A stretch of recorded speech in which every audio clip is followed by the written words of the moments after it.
প্রায় মানুষের সংসার ভেঙে যাওয়ার পিছনে অন্যতম খলনায়ক, অন্যতম মূল কারিগর হচ্ছে মেয়ের মা। কথা বলেন না ঠিক কিনা? মেয়ের মা ওই মেয়েকে প্রশ্রয় দিয়ে দিয়ে স্বামীর বাড়িতে সুখ একটু বেশি চাওয়ার কারণে, এই তোর জামাইকে একেবারে হাতের উপর রাখবি, এবার আঙ্গুলের উপর রাখবি, আঙ্গুল যাতে বাঁকা হইতে না পারে, এই আঙ্গুলের মধ্যে রাখতে গিয়ে এটা একেবারে যখন চট্টগ্রাম শহরে গেছে ওইখানে বিয়ে আরেকটা করে ফেলছে। আছে না নাই?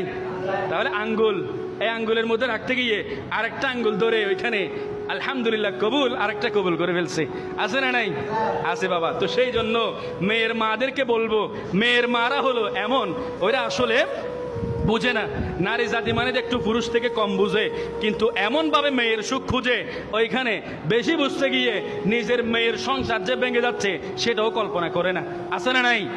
এই মেয়ের মায়ের কারণে সংসার অনেক বেশি ভেঙে যায়। আছে না নাই?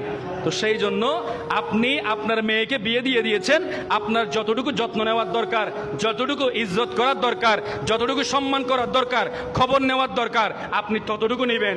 ওই যে স্বামী স্ত্রী, আপনার মেয়ে আপনার ঘরের মধ্যে যতক্ষণ ছিল এটা আপনার কমান্ডের মধ্যে ছিল, যখন আপনার ঘর অতিক্রম করে ক্লাব থেকে বিয়ে যখন দিয়ে দিয়েছেন, আপনি ওইখানে হস্তক্ষেপ করার ক্ষেত্রে আপনার ভালো করে ঠান্ডা মাথায় চিন্তা করতে হবে, সংসার তো আমার নয়, আমার মেয়ের। কথা বলেন না? সংসার কার? আমার মেয়ের। সুখ বেশি চাইতে গিয়ে, সুখ বেশি পরিমাণে চাইতে গিয়ে ওই মেয়ের সংসারকে একেবারে ধ্বংস করে দিচ্ছে। এই ধরনের প্রমাণ আছে না নাই?